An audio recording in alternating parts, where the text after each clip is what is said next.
everyone. Hi. Thank you for joining us for ICTBC. I'm librarian Sarah. I'm librarian Racine, and today we're talking about Sisterland by Curtis Sittenfeld. Am I saying her name right? I really don't know, but I like her. Yeah, I think she's a great writer. So, anyways, do you want to jump right in? Yeah, or why don't you tell them a little bit about the book? I would love to. So Sisterland follows a story of sisters. They're actually twins. Kate, whose first name is actually Daisy, she ends up going by her middle name, Catherine, and her sister Violet, twin sisters, born in St. Louis, Missouri, or thereabouts. And it just so happens that they're psychic. And Violet kind of embraces it. She likes being weird. She likes being off-kilter. But Kate spends her whole life trying to kind of run away from it. And she tries to, she changes her name. She tries to go to college and kind of escape that way, but she never really escapes, like, St. Louis. And she really, throughout the book, can't really escape her true nature, which happens to be psychic. Well, and I thought this book, I had trepidation.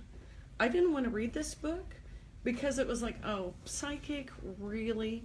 But it was like, this book wasn't about the paranormal. No, not at all. It was weird. It was like, psychic was like, okay, maybe they just smelled better. Or, they could smell more than other humans. Or they had like the site where you can see the 200 extra colors. Or Right, something like that. right. It wasn't like it wasn't voodoo-ish or occult-like. And it was funny. I was trying to figure out why I thought that. And I think it's because Sittenfeld always talks about, they call it a sense. Mm-hmm. Yeah, they sensed things were happening. I woke up and I had a sense that Aunt Mildred's had chest pain. It was very and much. Too, it was like, she never calls it a power. That's true. So, I don't know. I thought that was interesting. The big thing that happens is that there's an earthquake that rocks St. Louis, and I didn't know that way back in the day. Actually, the book starts in 1811 and describes this horrible earthquake that happened. New Madrid, I think. Yeah. And I've heard somebody call it Madrid or something like that, like a southern pronunciation. Yeah. So it was really interesting. I talked to one group of ladies about it, and was it this older lady? She was like, yeah, that was when they got the boot in Missouri, and the Mississippi River ran backwards. And oh, wow. And it was just, I think it was like a source of a lot of folklore from that area. And so here's this place you wouldn't think of earthquakes happening, St. Louis. Well, and it predates like newspapers and all kinds of things out there, so. Well, and so it really kind of hit close to home when we had that earthquake the other night. I was reading it during the earthquake. In Wichita, where we're never supposed to have earthquakes. So that was kind of interesting. So here's Violet, and she's the psychic one. She owns it. She is full psychic. Well, she says that there's going to be readings. We find out that they helped in the finding of a young boy who was kidnapped. This happens later in the book, but I think we've agreed that we can be just spoiler central over here. Yeah, right? It's the whole thing. Anyway, so they help the police find a young boy, and so she kind of embraces her fame from that point. Holds readings, holds seances. She owns it. Becomes the person that people seek out, and she holds meditation ceremonies and things like that, whereas Kate hides from it. Yeah, well, and here's the thing too, even if you haven't read this book, I read Eligible, Curtis Sittenfeld's other book, really and good. It was so frothy and fun. It's this modern retelling of Pride and Prejudice.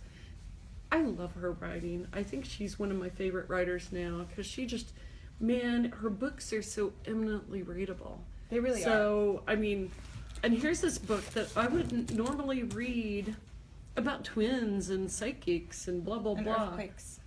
But this is a story about family and sisters and what is normal. And I really think it's important to note, I didn't actually like any of the characters in the book. I didn't like Kate that much. I didn't think she was very likable. Violet was kind of annoying. We disagree on that, so I mean, don't take my word for it. Well, and But Violet, even Jeremy, Kate's boyfriend or husband, is kind of annoys me too. He's very analytical, and when she wants to talk about different things that are bothering her, he wants to break it down in a very scientific way because that's what he does. He's a scientist. So I didn't really like anybody in the book except for maybe the 2-year-old toddler, but I really enjoyed reading the book. I mean, it's a very readable story, even though... Okay, so you don't think that the characters are likable. However, I kept reading because I thought they were very different than myself.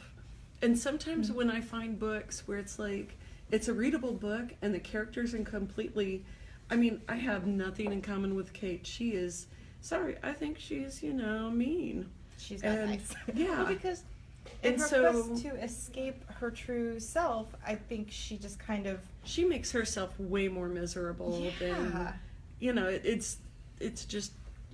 She goes on and on about being miserable. She feels inadequate in everything that she does, and it seeps into every facet of her life. Sorry, please go. Well, okay, Violet. This is my take on Violet, the psychic sister. She's like that cat that goes up to the person that's allergic of cats and just rubs all over them. I mean, she is lewd, crude. Doesn't she pass gas at one point? Yeah, and then she kind of looks around to see if it bothered anybody. Yeah. And she smiles really big. She does it all the time. These things that she knows are just kind of out there, but then she's like, eh.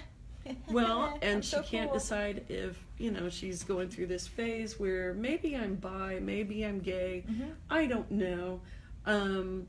What was it? There was a quote in here where it was like, okay, this is worth a whole session on itself.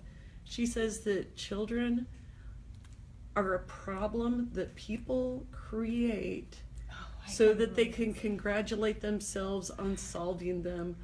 I was like, whoa, Yeah. Okay. She does That is harsh. It is harsh. But at the same time, it was like, ooh, wow, that's interesting. I thought it was I'm not going to comment on that. Yeah. Well, but it was a really interesting book. The way these two sisters get along, and how do they live their lives, and how do they resolve some of the things? Because it was like, going along. And sorry, yes, this whole talk is a spoiler alert because there are some plot developments in this book where it was like, if I were to say bad things about this book or discount it in any way, I think the plot developments were not plausible all the time. Yeah. Because where you think, well, would that person actually do that in real life? If I don't know, but the characters were so different from me that I don't think that I could really answer that question adequately. Well, maybe that's a good point too. Where you have something where these people are so different that it's like maybe they would do this and maybe that would happen. Okay. Well, yeah. So there's a thing that happens towards the end of the book, within the last 100 pages that I guess we won't spoil to leave you with a little bit of a surprise, but it does make you question. Do Kate and Jeremy it takes have you out the story a little bit. Do Kate and Jeremy have a good relationship, a good marriage?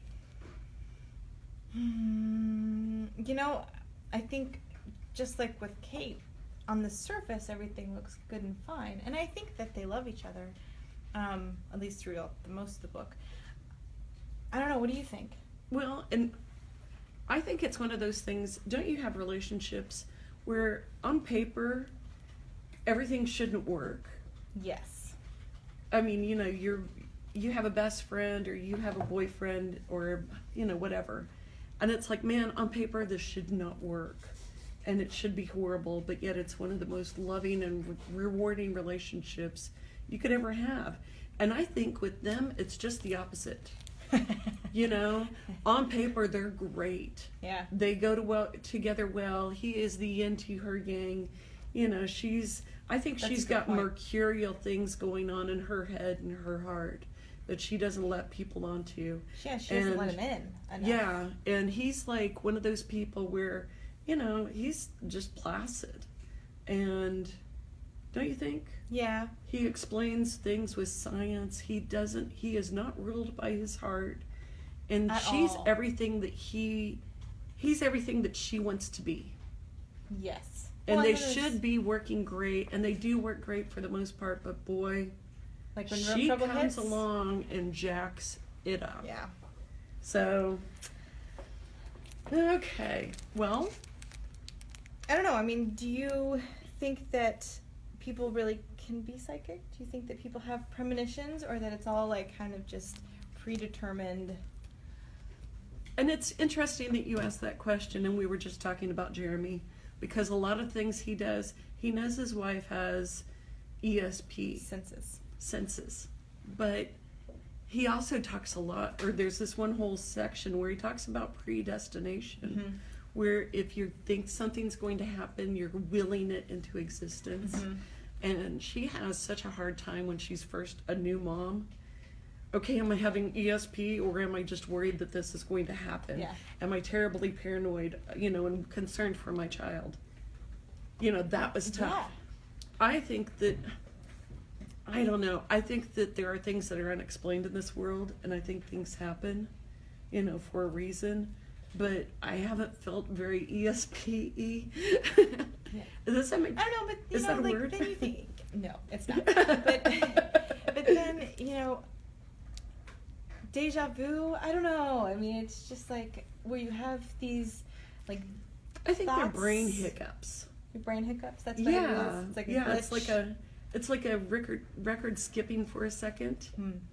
Because I've had moments where I thought, oh, Like I've seen this this is going to happen. Yeah, I've seen this before. But I think it's your brain kind of just skipping the groove. The needle skips the groove for a second and goes back to that moment. But you know what? Could it happen? Maybe. I don't know. I don't know. know. I think that there's so much in the world that we're just, that's impossible to know. Well, and I think it's interesting too, because Sittenfeld really she avoids the whole, what is it? Are there bad spirits? Where are there good spirits? Oh yeah, she does. And in that way, she does talk a little bit about the paranormal, because there's that whole time where Kate thinks that the energy that is feeding her, might be senses bad. Might be bad. Might be coming from a bad spirit. Like when they get out the Ouija board, or when she's in junior high, and they use it to figure out stupid things, like, does this boy Does like he me? like me? Is this boy kissing other girls? Whereas, if Kate were to open her mouth and bust open what she knows, she would be telling the girl, yeah, your dad's sleeping around on your mom. Yeah, right, exactly. And that girl, I know, is going to be the one from our class that dies first. Right. Things like that. And so she freaks out. But, oh man, I thought that was interesting, the way she handled it. And Vi has the good spirit, the guardian, who's coming from beyond to guide her. And I thought that was interesting, because maybe Vi is linked into that good spirit. She's latched onto a good spirit. And Kate always had the bad that was circling around her. She is a vortex for negative energy. I think that's a really interesting just dynamic, that the idea of good and evil in just such normal, everyday things, because so twins, right? Good twin, bad twin, and Kate has a whole conversation with the department chair, her husband's department chair's wife, and just as like an offhanded comment, she's like, oh, I heard you're twins, so are you the good twin or the bad twin? And Kate, just without really thinking about it, she's like, oh, I'm the bad twin. But like the whole book kind of gets you to that point where maybe Kate is the bad twin and Vi is the good twin. You know what I mean? Like, Vi's the weird one. She's the one that's out there, that's pushing her, just wants to kind of be acknowledged for saving the kid and for having this premonition about the earthquake, and all at the same time Kate's trying to back away and hide from it. But I don't know, they're just so... Okay, let's get to the bottom of it, because... Yeah, I'm going off on tangents. No. Here's the thing. Psychic or no, I think that what Sittenfeld's doing isn't talking about psychic abilities at all. Mm-hmm. I think she's talking about a much deeper issue in this family. Because it's like, what if the mom was actually an alcoholic? Yeah. Or what if there was drug abuse, or, you know, something else? And I think Sittenfeld is kind of using the senses, the ESP, as a placeholder for something that may be more sinister or common in this world.